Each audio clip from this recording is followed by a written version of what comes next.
In this video, I'm going to demonstrate how to make this wonderful looking pair of translucent wire hoop earrings.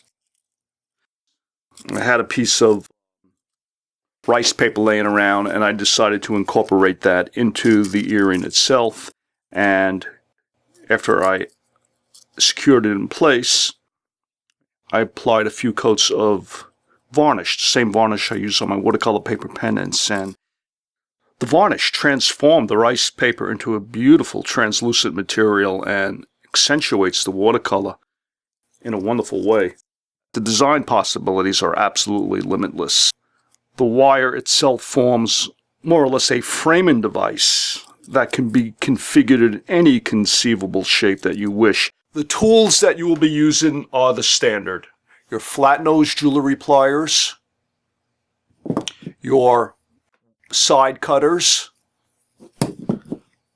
round nose jewelry pliers, a leather mallet, which is optional, or a tiny ball peen hammer, anvil to do some working of the metal on, your wire. Something else that you might want to use, a small jewelry file. This is a flat jewelry file. Finally, the homemade wire coiling tool that you've seen me use in other videos.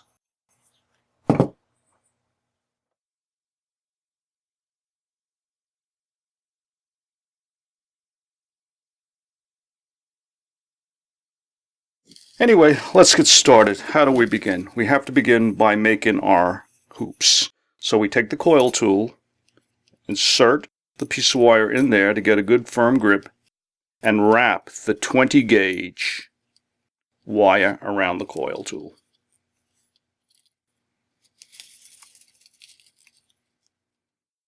Remove it from the tool. Now I need to construct two hoops. Without doing any additional bending to my coil that I've formed, I'm going to construct my two hoops. The first thing I like to do when constructing a hoop like this is to use my needle nose pliers to bend out the piece of metal, just about like that. Then position my plier on the bend and loop it around.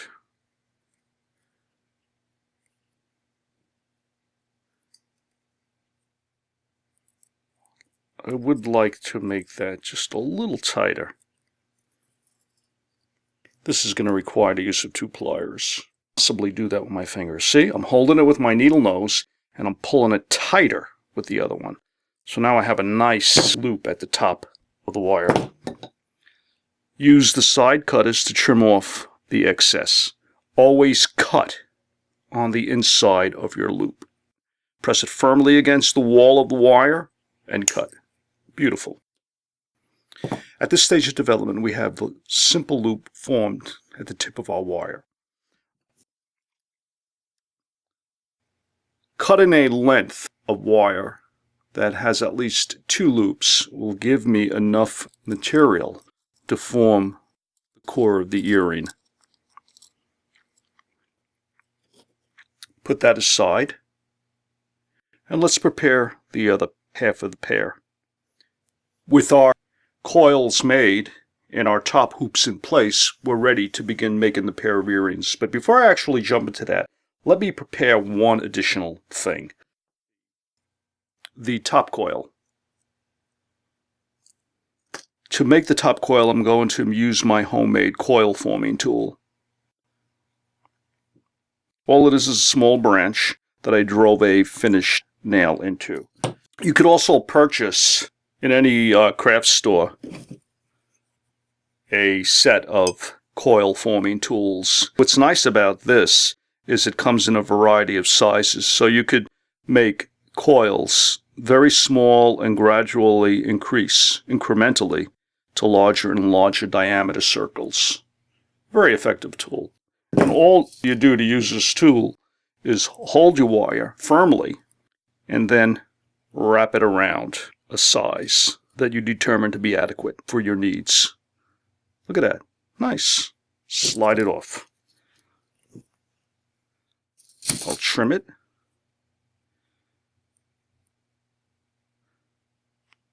And trim it. Then what I still like to do is I'll throw it on my homemade tool. And with this little piece of wood, I like to compress them down to make sure the coils are nice and tight. Using my homemade tool, of course, you only have one size option in a tool like this. And I would stick the wire in there. It gives a good firm grip. And then wrap the wire around the tool. How many times should we wrap it? 1, 2, 3, 4, 5, 6, 7, 8, 9, 10. Before I take it out, what I'm going to continue to do is I leave a little space. Then I'm going to wrap it another 1, 2, 3, 4, 5, 6, 7, 8, 9, 10. I trimmed off the rest of the wire. Take it out of my tool. Now I have to clean it up. Cut it right about there. Separate the two.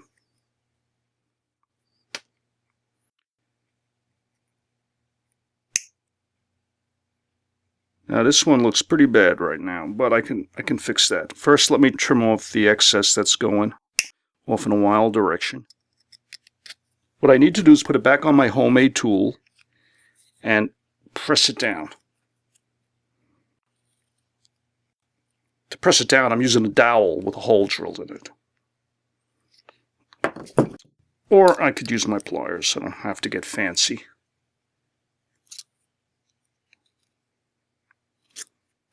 Now, at this stage of development, you just want to make sure that your coils are both compressed as tightly as could be and have the same amount of loops around. And they look to be just about right. With the parts of our earring ready to go, we'll continue to make the hoop. To construct the hoop part, the first thing you need to do is open the loop that you just made. In order to open that, I swing it perpendicular to the line of wire that we have here. In other words, I don't open the hoop along its circumference, I swing it to the side. Having swung it to the side, I work my wire into it and I close the loop.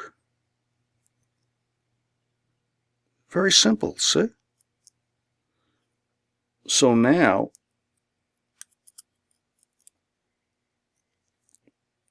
that's what we have.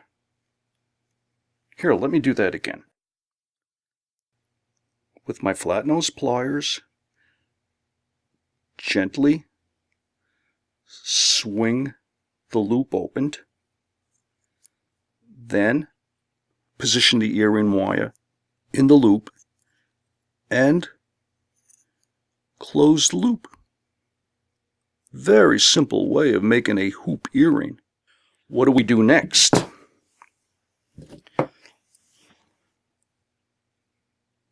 I employ my round nose pliers for this part.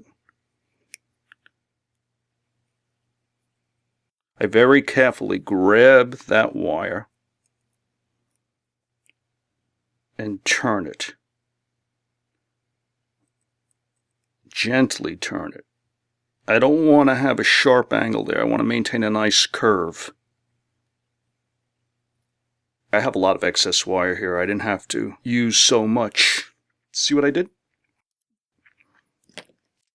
Do the same thing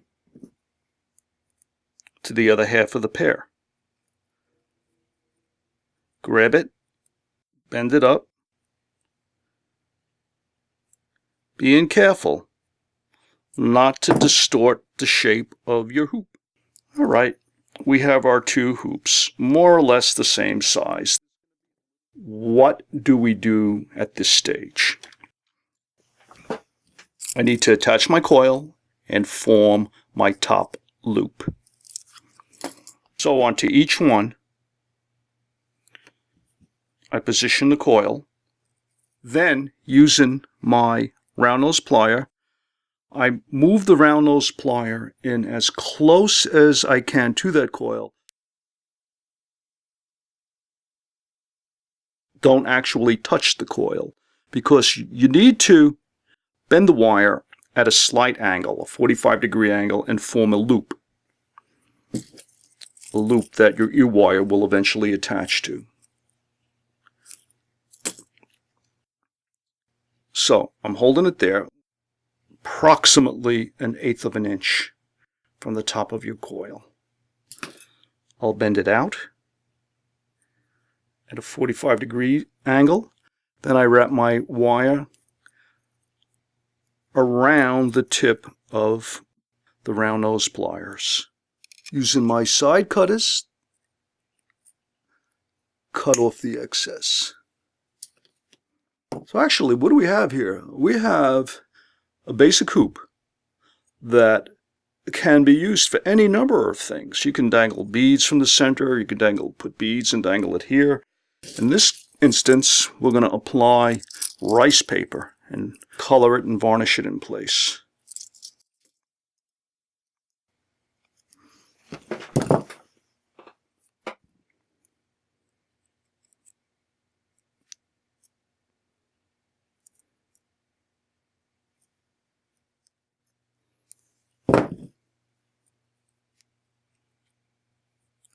Very quick pair of earrings to make, but we're not finished. Positioning the newly formed hoop earring on my anvil, I often will flatten it out to remove any irregularities with my leather mallet. The next step will be to apply the rice paper. I apply the rice paper to the side of the earring where the top loop that we see here, this right over here, is open. So I lay the paper on top. What I like to do before I glue the paper is I take my file and I scratch the surface on the side a little bit, just to ensure that the glue works itself into the scratches and adheres to the metal and the rice paper.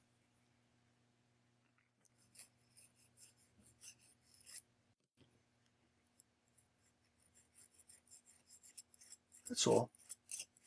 And if you don't have a small jewelry file like this, you could always take a bit of sandpaper. That'll do a nice job. Actually, that may be doing a better job than the file.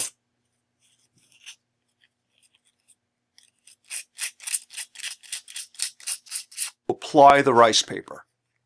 I cut myself, rough cut, a piece that will adequately accommodate both halves. Next, I'll dispense a little of my white glue. This is Elmer's Glue All. I have my earring positioned with the open side of the loop up.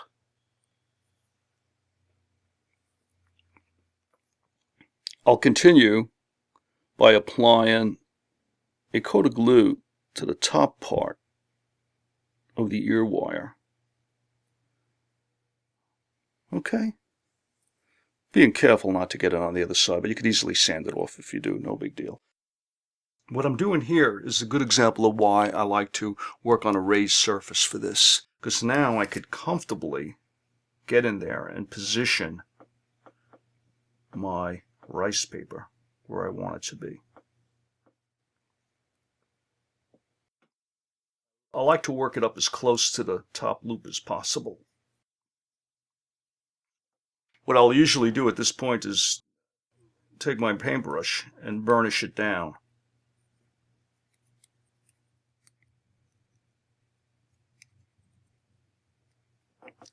Leave it alone.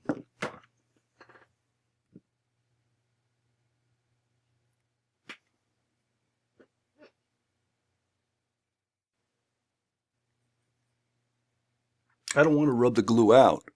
I just want to make sure the paper is sticking. And it is. Nothing more I could do at this point. I have to let the glue dry, and then I'll trim it off, refine the edges, and apply the watercolor. Some time has passed and the glue has had time to dry. What I do next is I trim off the excess paper.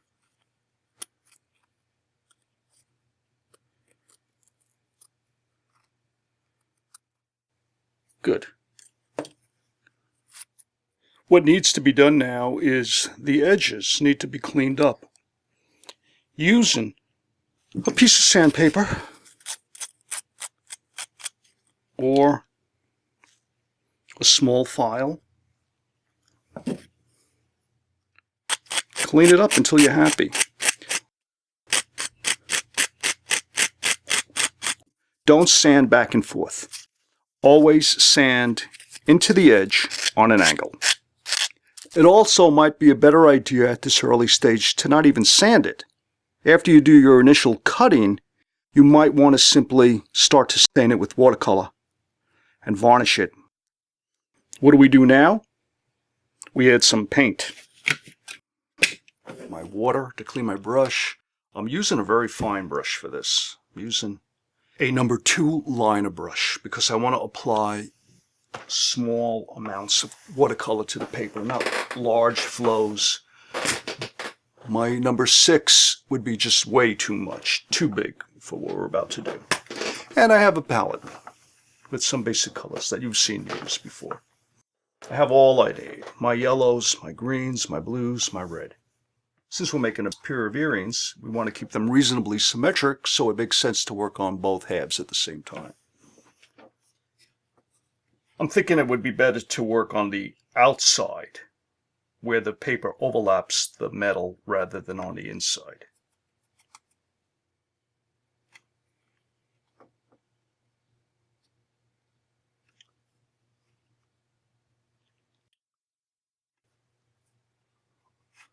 A little Antwerp blue.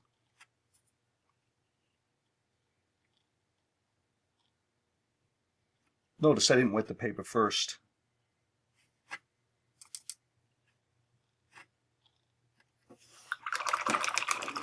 Paper will get very wet very soon. Into the Antwerp blue, I'm going to add a little Winsor yellow.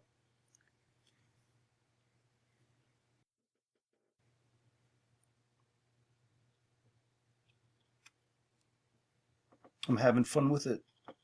I'm creating an abstract painting.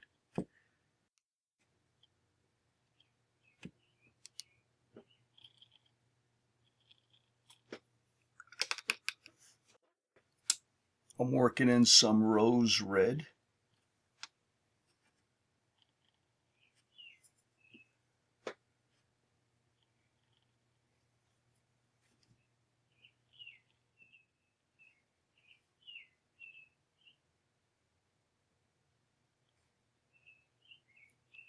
And a darker shade of Winsor yellow.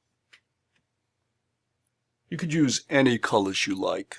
You don't have to do what I'm doing. Or you could paint something representational. A little flower, that might be nice. An insect, that could be cool.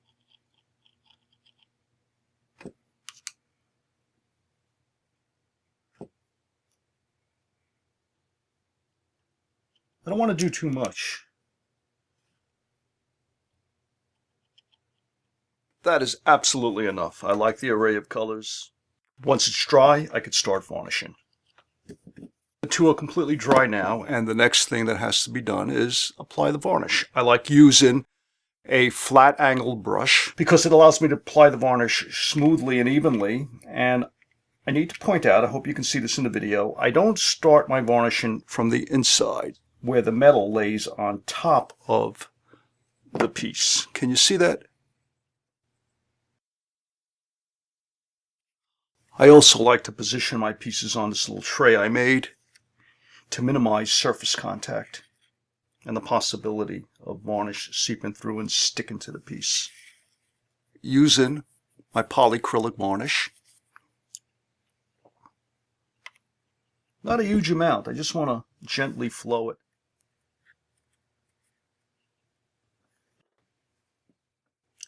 So although you've already used white glue, the varnishing continues the gluing process. Now I'm gonna leave them alone.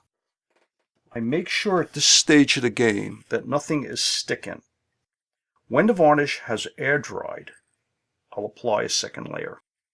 You can also, when the varnish is air dry, if you prefer, stick it in the toaster oven at 150 degrees to harden the varnish, just like you do with your watercolor paper pennants. The varnish is dry on that layer, and I'm going to put more coats. The more coats you put on the rice paper, the stronger the rice paper becomes. But now I'd like to apply varnish to the inside.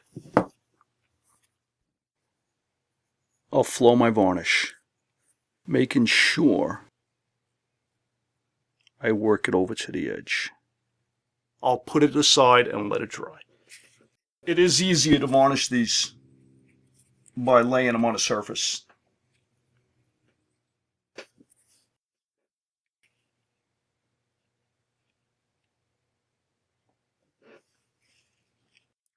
I make certain that it's not sticking. And it isn't. I'll let them dry.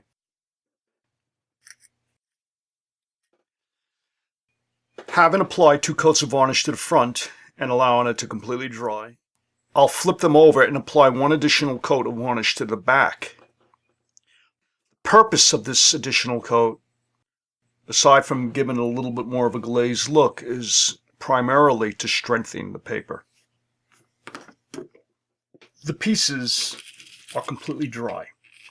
I've given both the top and the back a number of coats. What remains to be done is the excess paper that overlaps needs to be gently removed. You can do that either with your sandpaper or a needle jewelry file would be perfect. And when you do file or sand, don't go back and forth. I know I've already mentioned this, but don't go back and forth. Work it in one direction only. It's time to do the final cleanup of your edge. I recommend one direction. Pushing it forward like this. The back and forth motion has the potential to lift the paper from the metal. You may also use a flat on one side, round on the other side jewelry file. It's perfect for this. You can get right in. The files are nice and sharp. They clean it up quick. Then you can finish with your sandpaper. Beautiful job. Now I can finish it up with a 400 grit sandpaper.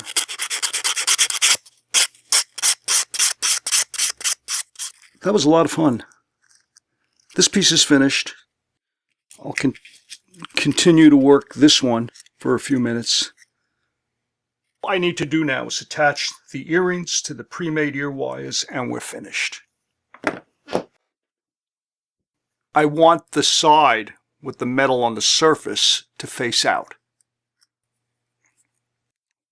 Let's swing the loop open a bit. Position our ear wire.